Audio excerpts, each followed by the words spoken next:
Welcome back your money में आज हमारा फोकस है इंश्योरेंस पर और आपके सवालों के जवाब देने के लिए हमारे साथ है रूंगटा सिक्योरिटीज के हर्षवर्धन रूंगटा। लेते हैं अगला सवाल। भुवनेश्वर से तपन चौधरी हमारे साथ है। तपन जी पूछिए, क्या जानना है आपको? हाँ ma'am, good evening. Good evening sir. हाँ मैम, मैं एक्चुअली मेरा बेटी जो 2.5 साल की है उसके लिए नेट मैजिक प्लस से एक पॉलिसी लिया था, 1 लाख रुपया पर ईयर के हिसाब से। अच्छा। और ये 15 साल के लिए लिया हूँ।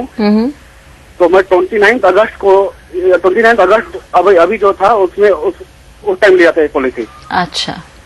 तो 1 सितंबर पे जो नया लिप आया, नया प्रोडक्ट आने वाला भी है बोल रहा है। तो मैं अभी मेरा पॉलिसी फ्री लुक पीरियड में है। तो मैं इसको क्या करूं मैम? इसको सरेंडर कर दूं और न्यू पॉलिसी के वेट करूं या सेम पॉलिसी ले रखूं? All right.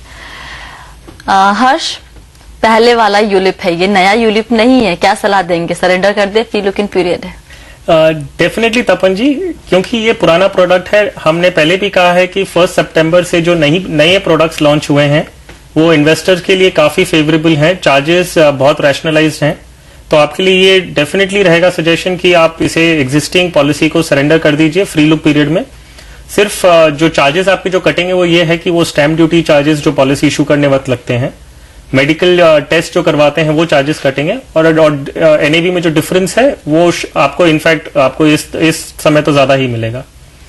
आप जो एक चीज मैं और आपसे तपन जी कहना चाहूंगा, आप जो भी पॉलिसी लें आप ये जरूर ध्यान रखिए कि आप लाइफ इंश्योरेंस जो है अपनी बेटी के नाम पे मत लें। इंश्योरेंस आप अपने लाइफ पे लीजिए और बेनिफिशियरी अपनी डॉटर को बनाइए। You know, there is no reason कि आप उन पे लाइफ इंश्योरेंस लें। She is economically dependent on you.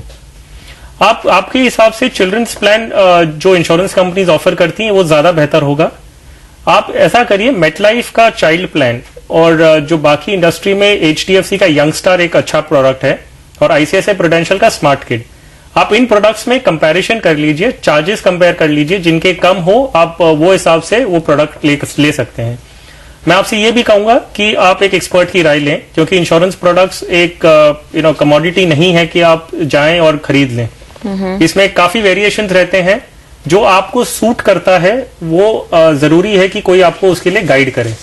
तो आप वैसे करें तो आपके लिए बेटर होगा। ऑलराइट तपन, तो इस पॉलिसी को आप वापस कर दीजिए। लेते हैं अगला सवाल। बोंगाई गांव से अरविंद कुमार हमारे साथ हैं। अरविंद जी पूछिए, क्या है आपका सवाल? हाँ सर, मैं रेलवे में सर्विस करता हूँ एज ए स्टेशन मास्टर, और मैंने 3 इंश्योरेंस पॉलिसी लिया हुआ है। अच्छा। इसमें पहला इंश्योरेंस पॉलिसी लिया था मार्च 2006 में, एसबीआई लाइफ इंश्योरेंस का हॉराइजन प्लान ए डायनेमिक। इसका सम एश्योर्ड था 1,20,000 का, और इसके लिए एनुअल प्रीमियम 12,000 एवरी ईयर। मैंने आज तक पॉलिसी इनफोर्स है, प्रीमियम देता ही रहा हूँ जी। और एक सेकेंड पॉलिसी लिया था सितंबर 2009 में। ये पोस्टल लाइफ इंश्योरेंस पॉलिसी है। इसमें कहा गया था कि ये केवल गवर्नमेंट एम्प्लॉयज के लिए ये पॉलिसी है जी। और ये संतोष इंडोमेंट प्लान। अच्छा। तो ये सर, मैंने इसका सम एश्योर्ड 10 लाख रुपीज का है हमारे पास, जो कि मैक्सिमम एक इंडिविजुअल के लिए अलाउड सम एश्योर्ड है। तीसरी पॉलिसी कौन सी है आपकी? तीसरी पॉलिसी है रिलायंस लाइफ इंश्योरेंस का रिलायंस इंडोमेंट प्लान रेगुलर। अच्छा। और रिलायंस वाली पॉलिसी का भी एनुअल प्रीमियम 12,450 रुपए है, जिसमें एक एक्सीडेंट बेनिफिट राइडर भी इंक्लूड है जी। लेकिन मेरे को ज्यादा प्रीमियम पोस्टल लाइफ इंश्योरेंस के जो संतोष इंडोमेंट प्लान है, इसमें मेरा 42,600 रुपए का एनुअल प्रीमियम देना पड़ता है। All right. तो अरविंद जी, आप ये जानना चाहते हैं कि इन तीनों में से कौन सी पॉलिसी को रखें और कौन सी को सरेंडर कर दें? यस, मैं इसमें से 2 पॉलिसी सरेंडर करना चाहता हूँ। ठीक है, 3 पॉलिसी इनके पास है। हर्ष, क्विकली बताइए कि तीनों में से 2 पॉलिसी को चाहते हैं सरेंडर करना, कौन सी वो 2 पॉलिसी होनी चाहिए? आई विल सजेस्ट कि वो एसबीआई होराइजन का ही पॉलिसी सरेंडर करें। अच्छा। कारण ये है कि वो एक यूलिप पॉलिसी है और 3 साल बाद वो अगर सरेंडर करते हैं तो ज्यादा उनका कॉस्ट नहीं लगता है। जो बाकी उनकी 2 पॉलिसीज हैं जो पोस्टल लाइफ इंश्योरेंस की संतोष और रिलायंस की एंडाउमेंट, वो दोनों कंटिन्यू रखें। अच्छा। क्योंकि ये अगर सरेंडर करने जाते हैं या बंद करते हैं तो इन्हें काफी नुकसान होगा। ओके। और क्योंकि इन्हें आगे इन्वेस्टमेंट करना ही अपने बच्चों के हिसाब से, तो माइट एज वेल वो इसी में कंटिन्यू रखें। ऑलराइट। तो अरविंद जी, आप SBI लाइफ होराइजन प्लान को सरेंडर कर सकते हैं, बाकी जो 2 पॉलिसी है आप उसको कंटिन्यू कीजिए। लेते हैं अगला सवाल। गोयल साहब लुधियाना से हमारे साथ फोन लाइन पर जुड़ रहे हैं। गोयल साहब, पूछिए, क्या जानना है आपको? डॉक्टर गोयल बोल रहा हूँ जी। नमस्कार। नमस्कार सर। एक्चुअली मैंने अपने लिए और अपने एक बेटे के लिए कोमल जीवन खरीदी थी ये 2003 में। अच्छा। With annual premium of 37,000। And अपने लिए खरीदी थी एक जीवन आनंद। अच्छा। In year 2004 with same annual premium of 37,000। I met with an accident. I could not continue after that. After 2007. अच्छा। So I inquired about the revival, but they were asking me quite high fee, okay. which is a bit difficult for me. So I wanted to know what will be the best option for me, either to continue or okay. to withdraw from this. ठीक है, जल्दी जानते हैं। हर्ष बताइए, ये दोनों policy Jeevan Anand और कोमल जीवन दोनों लैप्स हो चुकी हैं, वापस से चालू करवाना पॉसिबल है? जी हाँ, कोई भी लाइफ इंश्योरेंस पॉलिसी है वो नॉर्मली 5 इयर्स के अंदर, जब से लैप्स होती हैं 5 इयर्स के भीतर उसे आप रिवाइव कर सकते हैं। रिवाइवल के लिए ये है कि आपको उसी LIC की उसी ब्रांच में जाना होगा जहां से आपने पॉलिसी ली है। ओके। और एक पर्सनल हेल्थ डिक्लेरेशन फॉर्म होता है, वो आपको भर के देना होता है और पॉलिसी रिवाइव हो जाती है, क्योंकि ये 6 महीने के ऊपर हो चुका है रिवाइव। जी।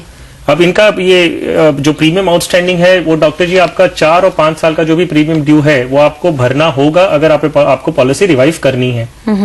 एक्सेप्शनल केसेस पे कंसेशन दिया जाता है, तो आप LIC के ब्रांच मैनेजर से मिलिए, उन्हें एक्सप्लेन करिए कि आपकी ये एक साथ प्रीमियम भरने आपको प्रॉब्लम हो रहा है। कोई प्रोविजंस हैं, कई प्रोविजंस हैं जिसमें वो डेट ऑफ कमेंसमेंट को आगे बढ़ा दें। अच्छा। तो आपको कोई भी प्रीमियम जो आउटस्टैंडिंग वो नहीं भरना होगा। एक और ऑप्शन है, क्योंकि आपका 3 साल हो चुका है पॉलिसी का, आप इसी पॉलिसी से लोन ले सकते हैं और वही प्रीमियम आप फिर से अपनी पॉलिसी रिवाइव करने के लिए यूज कर सकते हैं, बट इसके लिए आपको आपके LIC ब्रांच मैनेजर से मिलना होगा। लेते हैं अगला सवाल। नई दिल्ली से अतुल मिश्रा हमारे साथ है। अतुल जी, पूछिए, क्या जानना है आपको? अतुल जी से बात नहीं हो पा रही है। इन्होंने सवाल जो मैं भेजा था, मेट लाइफ की कोई लाइफ इंश्योरेंस पॉलिसी थी, इसका नाम था मेट स्मार्ट प्रीमियर। उन्होंने करीब 30 जून 2008 को ये पॉलिसी शुरू करवाई थी। प्रीमियम 25,000 रुपए है, लेकिन उन्होंने उसके बाद पहले प्रीमियम के बाद कोई प्रीमियम दिया ही नहीं है। अभी जानना चाहते हैं कि अगेन सेम क्वेश्चन कि अगर ये लैप्स हो चुकी है तो कब तक इसको रिवाइव कर सकते हैं और क्या इस पॉलिसी को कंटिन्यू करना इनके लिए सही रहेगा या नहीं? देखिए स्वाति, इनके लिए पहली बात है कि यूलिप प्लान है, अगर ये रिवाइव करते हैं तो इन्हें बाकी वापस जो प्रीमियम ड्यू है, इन्होंने एक ही प्रीमियम भरा है जी। अब इनका 2.5 साल का प्रीमियम ड्यू है, तो अगर ये 2.5 साल का प्रीमियम भरते हैं विच इज अबाउट 62,500, राइट, वो रिवाइव करके इन्हें वापस अगर सरेंडर ही करना है तो देर इज नो पॉइंट, क्योंकि 62,500 का जो आप प्रीमियम भरेंगे उस पे चार्जेस करीबन वही 10-12 हजार रुपए हो जाएंगे। ओके। तो अगर ये 10-12 हजार रुपया बचाने के लिए वापस इन्वेस्ट करें और वही जितना एडिशनल इन्वेस्टमेंट करें वापस मिले उन्हें, तो कोई फायदा उनके हिसाब, मेरे हिसाब से उनके लिए रहेगा नहीं। तो मतलब भूल जाए इस पॉलिसी को अब, ये 12,500 रुपए मतलब गए। ऐसा देखिए कि आगे जो इन्वेस्टमेंट करने वाले तो उस पे उन्हें। तो अतुल जी, आप अब इस पॉलिसी के बारे में भूल ही जाइए, क्योंकि जो फायदे हैं वो बहुत कम है अगर आप इसको रिवाइव करते हैं तो। और आज युवा मनी में फिलहाल इतना ही। बहुत बहुत शुक्रिया हर्ष, आज हमारे दर्शकों के सवालों के जवाब देने के लिए।